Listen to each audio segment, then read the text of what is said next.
Al chile. Mis amigos, soy Benjamín. Bienvenidos a su chile favorito. Vamos con el siguiente tema de la mañanera que está generando una soberana batalla en redes sociales entre comunicadores, periodistas y reporteros. Porque mi querida Erika de Contralínea, a la que le mando un abrazo, hace 3 preguntas. La primera, y es muy lógica, sobre los embajadores.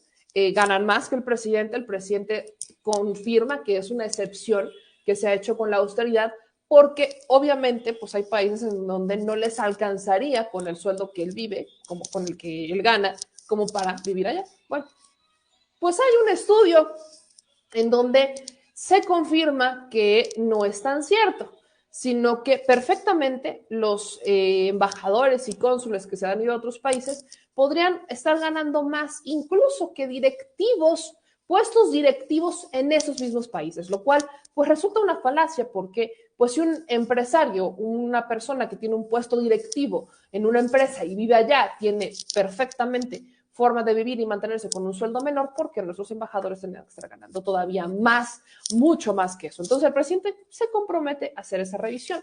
La segunda pregunta que hace Erika de Contralínea, que también creo que es muy prudente mencionarla, tiene que ver con esta empresa canadiense en Durango que pues se ha ilimitado a pelearse en los tribunales para no pagar impuestos bajo el mismo argumento que el tío Don Caníbal, o sea, Salinas Pliego, argumentando que pues es que hacían las cosas antes.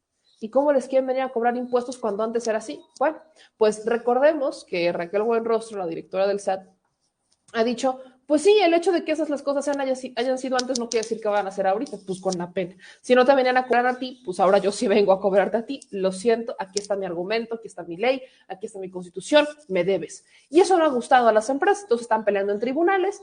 Y la última pregunta que hace mi querida Erika de Contralínea tiene que ver otra vez con esta nota diplomática que manda México al gobierno de Estados Unidos para que le explique o que deje de financiar a mexicanos contra la corrupción y la impunidad. Estados Unidos emitió una respuesta muy ambigua, no es la respuesta que está esperando esta administración, porque la respuesta que está esperando esta administración es particularmente dirigida hacia esta administración, o sea, bajo la misma vía de nota diplomática, respuesta diplomática, sobre el caso particular de mexicanos contra la corrupción y la impunidad. Entonces, ¿cuál era la respuesta que había dado Estados Unidos? Muy ambigua a pregunta de medios de comunicación sobre este tema, pues que ellos van a seguir apoyando y financiando a medios de comunicación porque tienen el compromiso, ya saben, Estados Unidos se siente como el liberador, el papá de todos los pollitos y el liberador del más grande de la historia, etcétera. O sea, el pretexto de Estados Unidos para meterse en todos los países, antes era la conquista, ahora es la prensa. Así funciona. Entonces, cuando Estados Unidos estaba con, y todavía sigue siendo la guerra, o sea, todavía sigue siendo la guerra, vayan el ejemplo, por ejemplo, valga mis redundancias, de lo que está pasando en Ucrania, ¿no? Estados Unidos vendiendo armas, porque pues es que a mí me compran, ni modo que les diga que no, estamos en crisis, reactivación económica, etcétera. Entonces, toda esta dinámica es para que Estados Unidos tenga mano en los países, punto. Así que con aquellos cuyo es más amigo, se mete a través de la prensa. No en la guerra, sino con la prensa. Y es lo que ha hecho Estados Unidos. Así que ellos han argumentado que van a continuar, que van a seguir hablando y apoyando la libertad de expresión en el mundo en nombre de las libertades, porque Estados Unidos de América, tú eres grande. Pero lo que es cierto es que no podemos negar que la prensa influye. Punto. La prensa influye, la prensa presiona, la prensa tiene el objetivo, y me encanta porque el objetivo de la prensa es decir la verdad, pero a veces dicen las verdades que no les convienen, o sea, más bien evitan esas verdades, ¿no? Como que no las quieren mencionar y quieren seguir manipulando a la gente. Y eso me he referido muchas veces últimamente, porque creo que es un tema que no hemos tocado y hay que tocar. Vemos cómo lamentablemente existen muchas personas que tienen herramientas, que tienen preparación académica, que tuvieron la posibilidad de ir a una escuela, de tener una preparación, una profesión, de trabajar, de hacerse de sus cosas y de hacerse de un patrimonio, y que son los que más se dejan manipular por esta prensa. Porque como llevan muchos años existiendo, se han generado un cierto prestigio, vamos a llamarlo así. Y entonces a la gente le cuesta mucho trabajo cuestionar a esa prensa que se ha generado un prestigio. Le cuesta trabajo pensar siquiera que esta prensa podría engañarla. Y no se dan cuenta que los están utilizando. Eso es lo que a mí, personalmente, usted ya lo sabe, a mí me enchila, porque vemos como personas que deberían ser las más críticas de todos, incluso de su prensa, son las que menos cuestionan a esa prensa que podría estar siendo financiada, o que en el caso de Mexicanos contra la Corrupción y la Impunidad, está siendo financiada por Estados Unidos, y ven como Estados Unidos es el papá de todos los pollitos y lo ven muy bien. Yo le quiero preguntar, ¿usted se imagina si nosotros le pagáramos o financiáramos prensa en Estados Unidos, lo que pasaría? ¿Usted se imagina siquiera que osáramos a financiar, como lo hace Estados Unidos, un fondo, crear un fondo y financiar a prensa en Estados Unidos, y que esa prensa, porque ese es el ingrediente, y que esa prensa se dedicara a golpear al gobierno todos los días? ¿Usted se imagina qué haría Estados Unidos? Véanlo de esa perspectiva. Quieren empezar a generarse una opinión propia, empiecen a ver las cosas con una perspectiva diferente. ¿Se imagina usted lo que pasaría? Bueno, no nos cuelgan, no nos declaran la guerra, nos convertimos en su peor enemigo, porque ¿cómo osamos a financiar a alguien que golpea al gobierno? Bueno, si eso pasa en Estados Unidos, si eso pasaría en Estados Unidos, ¿por qué nosotros no podemos hacer lo mismo? ¿Por qué nosotros no podemos cuestionarlos? ¿Por qué México tiene que quedarse callado y decir, bueno, es Estados Unidos, o sea, no podemos hacer nada? ¿Por qué tendríamos que pensar de esa manera? ¿Por qué lo tendríamos que hacer así? Bueno, pues exactamente ese es el problema, que hay personas que no logran definitivamente ubicar cuál es la diferencia de estos casos y por qué existen estas críticas del gobierno de México al financiamiento que está recibiendo Mexicanos contra la Corrupción y la Impunidad. Porque si usted ve las notas de Mexicanos contra la Corrupción y la Impunidad, son notas a medias. Vamos al último reportaje que hicieron sobre la casa del hijo, donde vivió el hijo de Andrés Manuel López Obrador unos meses, porque fue casi un año prácticamente donde vivió. Un poquito más de un año, si no estoy mal, porque fue a mediados de 2019, estuvieron ahí 2020 y se mudaron en el 2021 a la que sí es su casa. Nunca explicaron en esa nota de Mexicanos contra la Corrupción y la Impunidad que estaban rentando la propiedad. No convenía que explicaran y no convenía que dijeran que era una propiedad alquilada. ¿Por qué no convenía? Porque entonces toda la teoría de beneficio o de conflicto de interés entre Baker Hughes se les caía. ¿Cómo es posible que encima de que tú, o sea, en la lógica de quién existe un beneficio para una empresa o un gobierno ha beneficiado a una empresa en particular, cuando todavía le tienes que estar pagando renta? O sea, hay que ser muy tontos como para beneficiar a una empresa con contratos y encima pagarle una renta. Perdón, pero es que en la lógica de quién cabe eso. Se lo digo con toda honestidad. O sea, no beneficias a la empresa. El único argumento bajo el cual hubiera quedado su teoría es que efectivamente se les hubiera entregado muchos más convenios y que esa casa se lo hubieran quedado y todavía vivieran ahí. Entonces uno diría, no, espérame, creo que sí, porque todavía viven en esa casa y a partir de que ellos entraron a vivir en esa casa unos meses antes, unos meses después, empezaron a crecerle contratos y contratos y contratos y contratos y contratos a esta empresa. Y entonces todo el mundo la contrataba. Y ya no solamente era Pemex, ahora tenías a otras empresas y además tenías a otros gobiernos contratando a la empresa. Y casualmente gobiernos morenistas. Eso no pasó. Eso no pasó. Entonces, la nota de Mexicanos contra la Corrupción omite, convenientemente, que se estaba pagando una renta. Y omite, convenientemente, dejar claro que ya no viven ahí. Porque dice, o sea, deja un vacío esa empresa, deja un vacío la nota, para después hablar de la casa en donde ya viven, como para cumplir con el rigor periodístico. Pero omiten convenientemente el que estaban pagando un alquiler. Ni siquiera saben cuánto pagaban de alquiler. Yo pregunto, valdría la pena que investigaran, que hagan su chamba, cuánto pagaban de alquiler. Porque si lo omitieron en la nota es por algo. Ahora, ni siquiera buscaron al dueño de la casa. El dueño de la casa responde, y yo no he visto a Mexicanos contra la Corrupción y la Impunidad sacando una nota sobre la respuesta del empresario. ¿O usted la ha visto? Porque yo no. Bueno, ese es exactamente el problema. Es por eso que cuestionamos a medios como Mexicanos contra la Corrupción y la Impunidad, porque son creados por empresarios, en este caso Claudio X González, que se sienten los grandes filántropos de la vida, pero que en el momento en el que, por ejemplo, les ponen un límite de deducible, Entonces ya dejan de ser filántropos y el gobierno odia a las ONGs. No, no es cierto. El gobierno odia a aquellos que se pasan de lanza, como aquellos que se hacen creer filántropos a costa de la caridad y que lo hacen solamente como un esquema, como una estrategia fiscal, porque no es porque sean muy caritativos, ¿ok?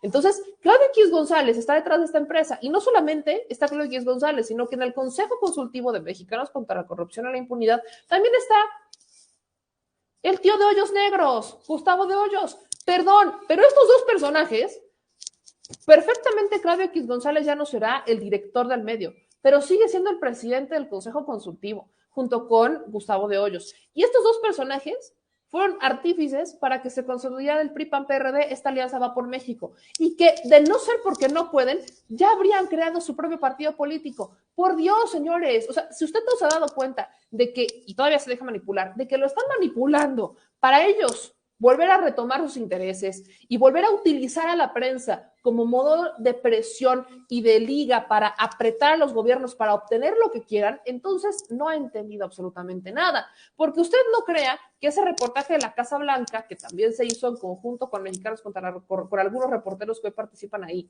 usted no crea que este tema de la estafa maestra que se hizo Animal Político y Mexicanos contra la Corrupción y la Impunidad fue una manera alegre de decir al gobierno, ay, es que yo soy imparcial. Por supuesto que no.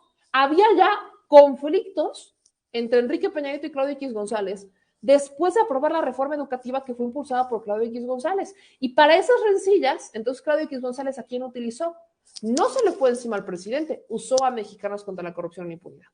Y sacó estas notas. ¿Usted cree que si ellos hubieran seguido teniendo la relación más tersa del mundo, hubiéramos conocido la estafa maestra? Porque los documentos de la Auditoría Superior de la Federación estaban, ¿eh? O sea, la auditoría hizo su chamba. Los gobiernos ocultaron lo que hizo la auditoría, pero hizo su chamba la auditoría. Así que ahí es cuando uno empieza a voltear a ver y dice, no, espérate, por supuesto que la prensa manipula, por supuesto que la prensa sirve. A ver, vamos a ejemplos en el mundo. La prensa, el radio y la televisión se han utilizado para iniciar guerras, genocidios. Señores, hay que conocer un poquito y no hay que subestimar a la prensa, porque la prensa es una herramienta que han utilizado no solamente los gobiernos, sino que han utilizado los empresarios, los que están detrás a veces de los gobiernos, para obtener lo que quieren. Y eso es exactamente lo que está pasando con Mexicanos contra la Corrupción y la Impunidad. Entonces, el presidente sigue esperando la respuesta oficial del gobierno de Estados Unidos, particularmente por el caso de Mexicanos contra la Corrupción y la Impunidad. No quiero que el presidente dice, no quiero que me responda de forma genérica, no. Yo lo que necesito es la respuesta oficial. Y cuando está respondiendo esto en la mañanera, pues el presidente se va como hilo de media y retoma el tema de Aristegui, y retoma el tema de los medios corporativos, y retoma el tema de quítense las máscaras, que cada quien empieza a decir de qué lado está, porque eso de, ay, es que soy objetivo, y con el pretexto de la objetividad solo saco notas para golpear, que se lo crean en su casa. Esto es lo que dijo el presidente, no lo pierda de vista y escúchelo y póngale toda la atención del mundo. No hemos tenido respuesta y ojalá y pronto se dé contestación a esta nota diplomática, porque es indebido, es una intromisión a la vida pública de México el que el gobierno de Estados Unidos esté financiando a grupos opositores a un gobierno legal y legítimamente constituido.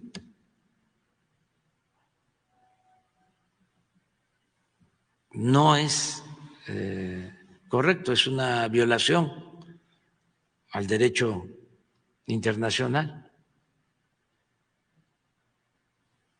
Y este grupo sigue siendo financiado por el gobierno de Estados Unidos y también por grandes corporaciones económicas, todos los que pues no pagaban impuestos y hacían jugosos negocios al amparo del poder público, puros corruptos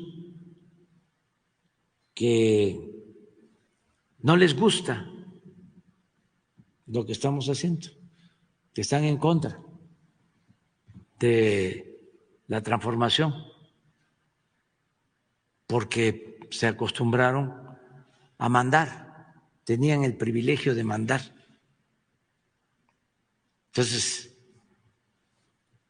por eso los ataques cada vez arrecian más.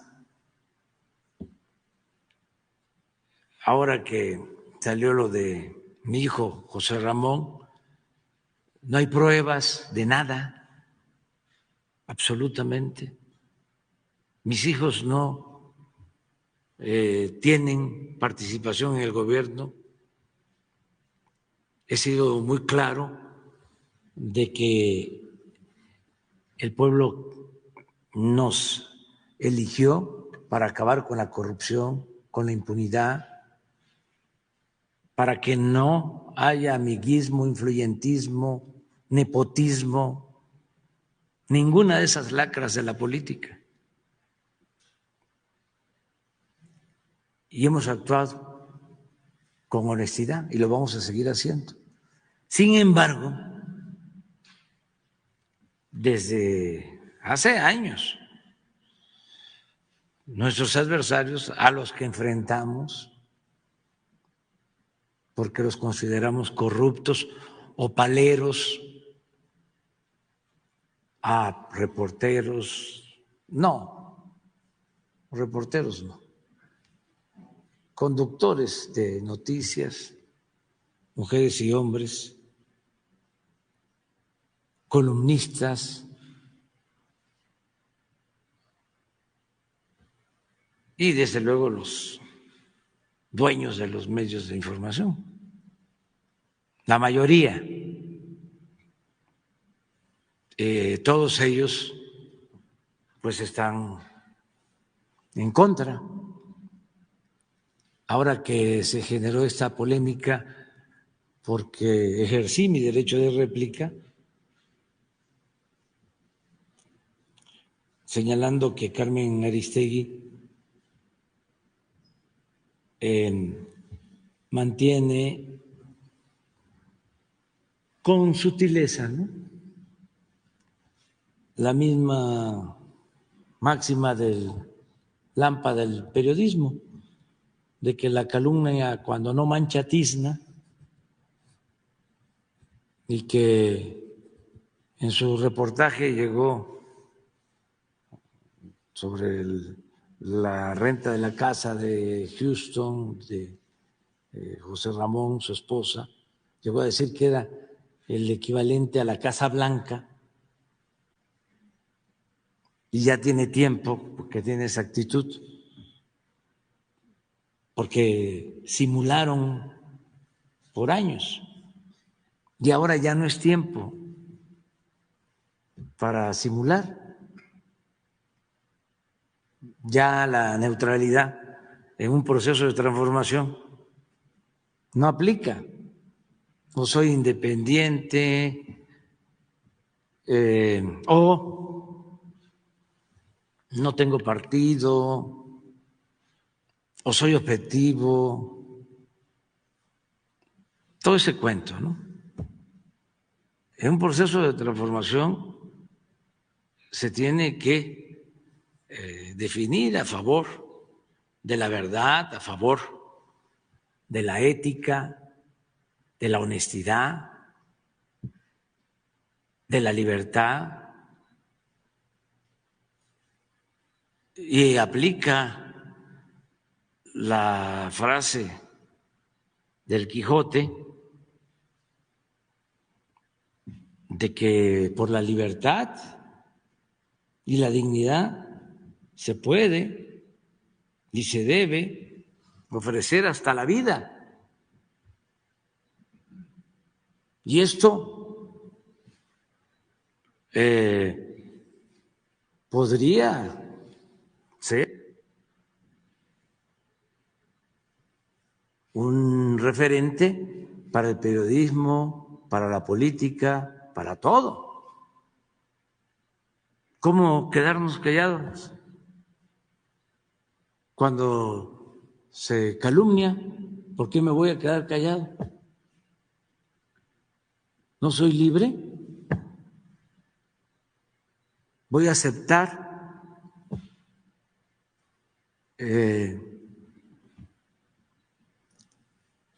mientan, que calumnien, que dañen el proyecto de transformación? Y un periodista de ese equipo escribió: ya hemos pasado, ¿no?, por situaciones así. La verdad que no, porque actualmente se tiene libertades plenas.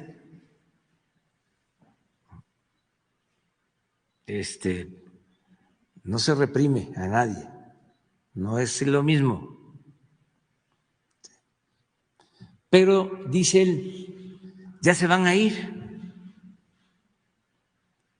pensando ya vienen otros. Ah, ellos se van. Sí, claro, yo me voy. Y nosotros nos quedamos. Pues sí, sí se van a quedar. Pero en el proceso de transformación, o parte de ese proceso de transformación, es también ir definiendo con mucha claridad posturas, porque si se saqueó al país como se llevó a cabo en el periodo neoliberal, fue por la simulación, no solo por el apoyo abierto de mercenarios del periodismo, sino también por el silencio de muchos que nunca cuestionaron al régimen de injusticias, de opresión, de privilegios, y simularon y engañaron. Entonces, ya eso, pues ya no va a ser aceptado, ya no es aceptado por la gente. Y eso es un avance en el proceso de transformación. Porque antes los medios destruían. Una campaña no como la que se ha echado a andar en contra de nosotros, con menos intensidad. En otras circunstancias, en otros tiempos, acababa con la autoridad. Ahora no, porque el pueblo está muy consciente, muy consciente. Entonces, hay que seguir con la revolución de las conciencias y hay que seguir tratando estos temas y fuera máscaras.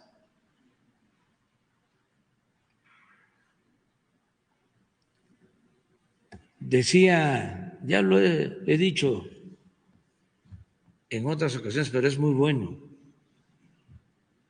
el doctor Nava, un luchador por la democracia auténtico, Salvador Nava, de San Luis Potosí,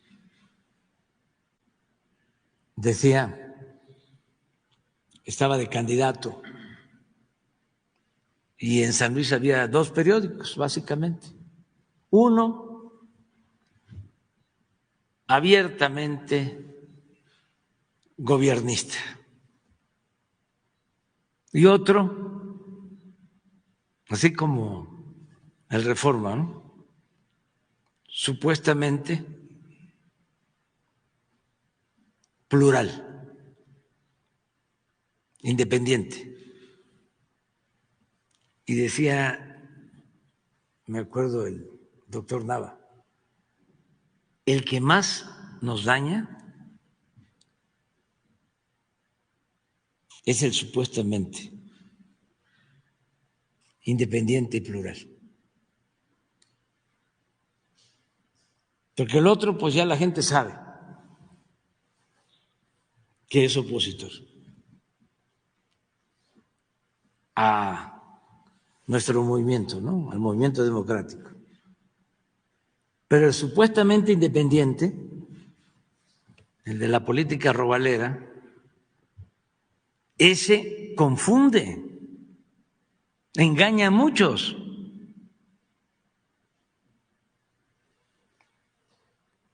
Entonces, todo lo que hagamos, porque haya definición, ayuda. Y desde luego esto no significa pensamiento único y es garantizar el derecho a disentir, pero basta de simulación, basta de hipocresía. Porque eso es parte del conservadurismo. Y yo lamento que se enojen, pero ojalá y comprendan que yo encabezo, junto con millones de mexicanos, un proceso de transformación que a lo mejor no gusta, pero nosotros queremos hasta donde podamos, como decía Juárez, hasta donde se pueda y como se puede, ayudar a los pobres y acabar con la corrupción.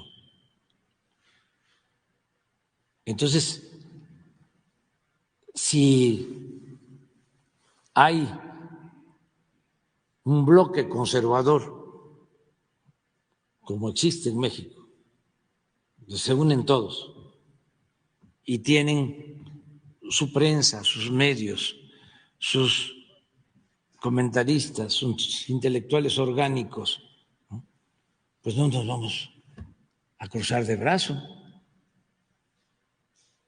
Tenemos que confrontarnos políticamente, desde luego, sin agresiones, respetando la libertad, pero es muy bueno el debate,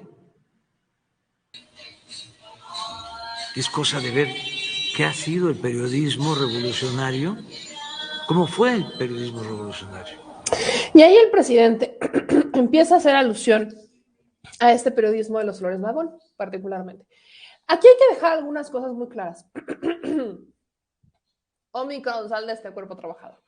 La primera, no podemos negar que Carmen Aristegui, porque se refiere particularmente al caso de Carmen Aristegui, no podemos negar que Carmen Aristegui es una periodista que hizo su carrera y que le costó y que entregó grandes trabajos. No podemos decir que no, no podemos voltear la cara y decir no, no es cierto.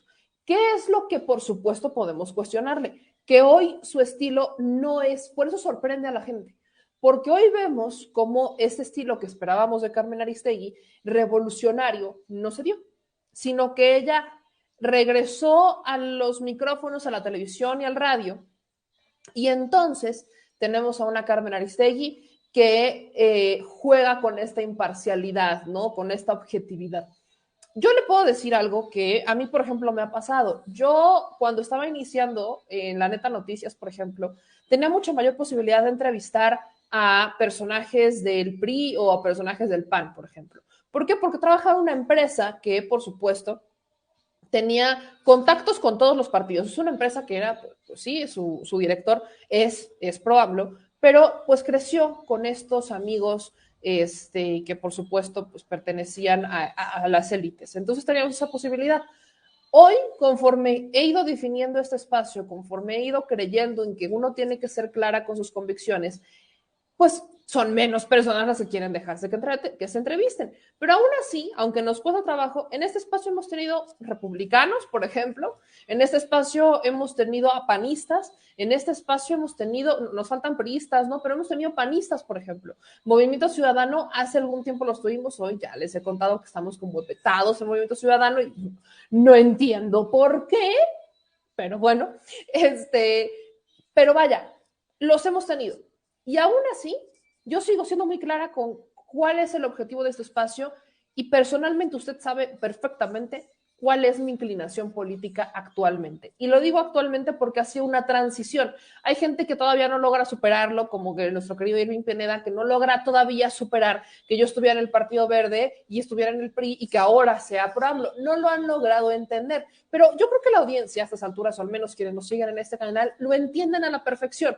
Porque es una transición que empecé a los 18 años y que hoy a mis 29 años, o sea, 11 años después, perfectamente me queda claro el por qué estoy en donde estoy, por qué creo en lo que creo. Porque lo viví, porque nadie me lo contó, porque no es lo que dijeron mis papás o mis abuelos, no, es la transición con la que yo avancé.